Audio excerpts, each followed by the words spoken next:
How to change icon color in iPhone.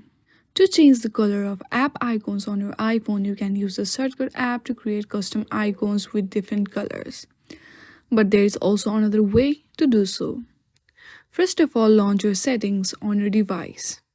From there, you have to select Accessibility. Under the Accessibility, you will see Display and Text Size.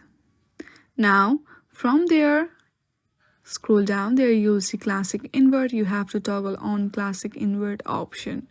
As you can see, you have successfully changed icon color in your iPhone. If you don't like this color, then you can toggle off the Classic Invert option. In this very easy step, you can easily change the icon color in your iPhone. I hope you like this video. If you like this video, then please do not forget to like and subscribe to our channel. Thank you for watching.